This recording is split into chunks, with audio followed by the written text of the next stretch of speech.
What's going on, guys, and welcome back to another video. So in today's video, I want to talk about a potential $10,000 stimulus. I want to address you on the stimulus package, give you an update on that.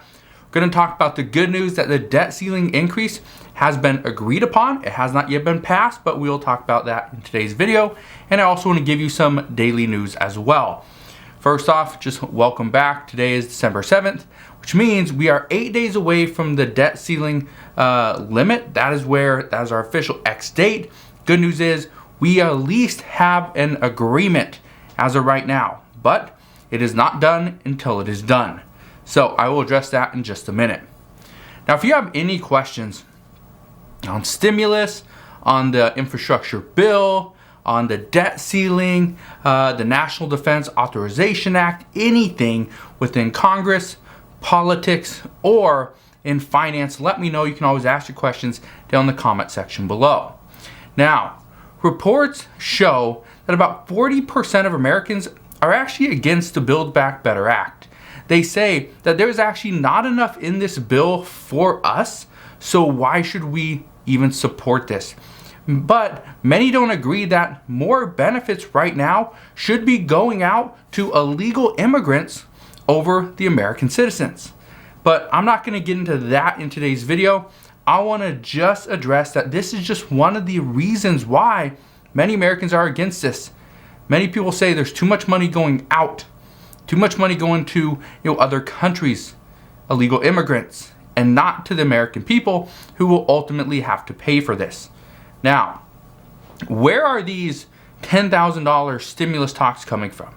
You probably heard about this, and I want to address where this is coming from.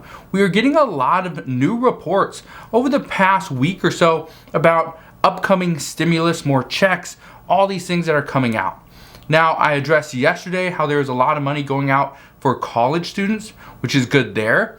But these up to $10,000 stimulus is actually coming from student loans. What I can tell you is that many people are wanting President Biden to fulfill his campaign promise and actually provide up to $10,000 in student loan forgiveness.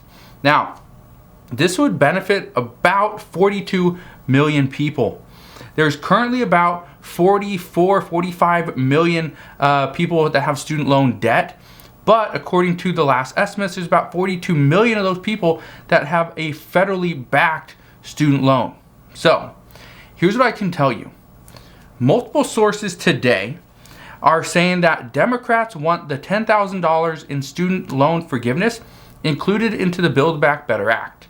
Now, I just want to throw this out there. It's going to be very difficult to get this included because they're trying to get this done before Christmas, but they are also expected to go on recess potentially after next week. They're supposed to go on recess on Friday, this Friday. However, it's probably not going to happen.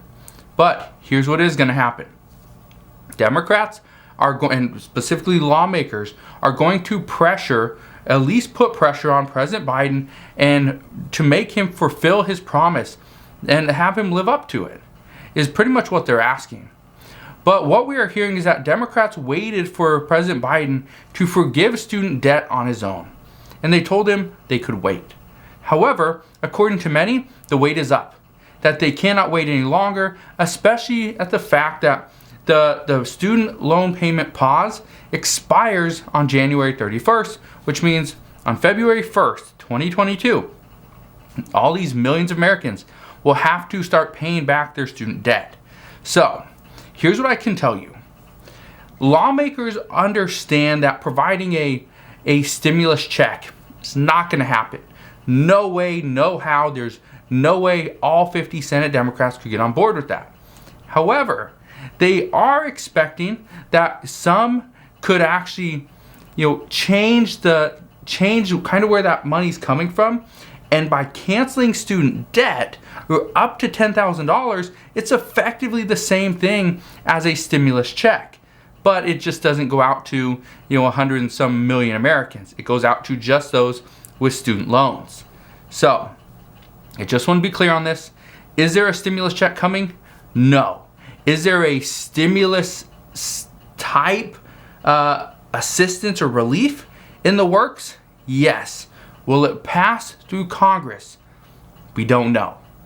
But, and I know we're going to get this question, but what about people like Senator Joe Manchin who are worried about inflation? Well, if you ask many people within the Democratic side of Congress, they all say that providing Americans with additional spending money, it may increase stimulus or it may increase inflation just a little bit, but by giving them their ability to pay for things, it would actually help them out in more ways than inflation would actually hurt them. So here's the problem. Yes, those people that have student loans will have a benefit that's greater than the inflation that we are potentially going to see. And we're going to have the CPI data come out on Friday, so I will bring you that as we get it. But the expectation is, and I think Bloomberg reported on this morning, we're potentially going to have a 6.8% annualized inflation rate. So quite a bit higher than what we are currently at 6.2. Now, one thing I can say is if the people that have student debt get this $10,000 in student loan forgiveness, the problem is they're going to be covered. They're going to have this big benefit and this small little risk of additional inflation. But everybody else that doesn't have debt, well, we're kind of screwed because we will have to pay for this. We will pay for it in more ways than one. So that is what we know on that. But if you have questions on that, please let me know down in the comment section below. Now, we have more issues. We have more issues with the delayed passing of the Build Back Better Act. If this bill doesn't pass before lawmakers go on recess, then according to experts, the child tax credit payments will be delayed at least one more month. Currently, the last payment is coming in 8 days on December 15th through December 18th. The problem is, lawmakers are supposed to go on recess as of December 10th. They will be on recess until, I believe, January 10th. Yes, January 10th, the first. So they'll go on recess for a whole month.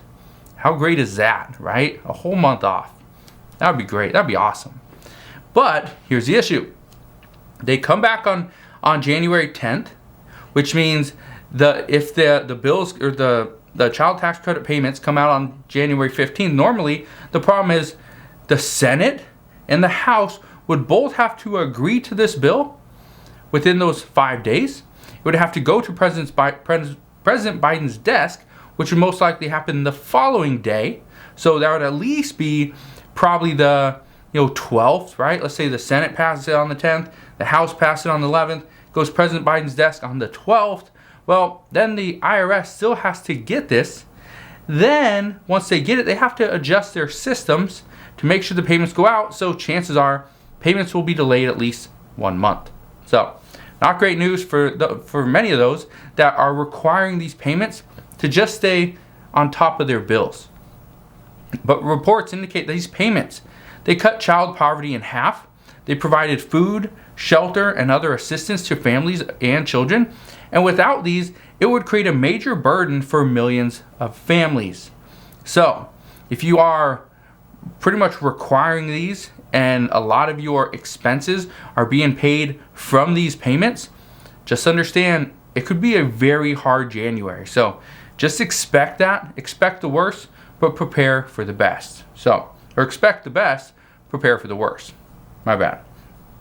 Now, even though we have issues on the Build Back Better Act, we do have some good news, and I addressed this earlier today, that the debt ceiling was being discussed. There was multiple options, and one was a bipartisan option. The debt ceiling, as of right now, has been agreed to. Today, the House of Representatives is going to vote on this. The expectation is they will pass this newly constructed debt ceiling. But Thursday is the date that the Senate is going to vote to take up this measure. So just understand, even though it's agreed to as of right now, things could ultimately change over the next couple of days. I don't expect they will, but they could. What we do know is that Senator Mitch McConnell and Senate Majority Leader Chuck Schumer, they agreed to a short-term extension of the debt limit. It's only going to be extended for 1 month. 1 month. On January 16th, we will be back at this once again. We will negotiate another debt ceiling increase. But here's the thing that you need to keep in mind. According to reports, Republicans agreed, and Senate Minority Leader Mitch McConnell agreed to this date to pretty much push this back into 2022. And by doing that, it opens the door for Democrats to do another budget reconciliation sometime next year. So, as of right now, Democrats have one budget reconciliation left. Republicans know this, and they're trying to get them to use it on the debt ceiling as opposed to the Build Back Better Act. However, Democrats are not going to do that. So now we will have a debt limit increase in just over 1 month that we'll have to address. But here's the thing that you need to understand. This bill was actually tied to Medicare as well, and many Republicans actually hated the fact that they did this. But by passing this bill, Medicare won't automatically see cuts. So that's the good news on that front. The only problem is we could potentially see cuts in January or later if this bill isn't actually extended. They just keep kicking the can down the road, and even though it works, it's not the best plan long term. So we'll see what happens there. Now in COVID news, what we are hearing today is that the Omicron variant actually attacks the antibody protection from the Pfizer vaccine. We do not know about the other vaccines just yet, but the expectation is they will react very similar. And in a recent study, they found a 41-fold drop in the ability of the antibodies to neutralize the Omicron variant compared to the original virus. That is huge, that it drops so significantly. But experts are saying that early traits of the Omicron variant is that it is more infectious. However, it's less dangerous. So even though that is considered a very good sign, there is a problem. The problem is that scientists worry that more infections would greatly increase the amount of variants that we would see over the coming months or potentially the next year.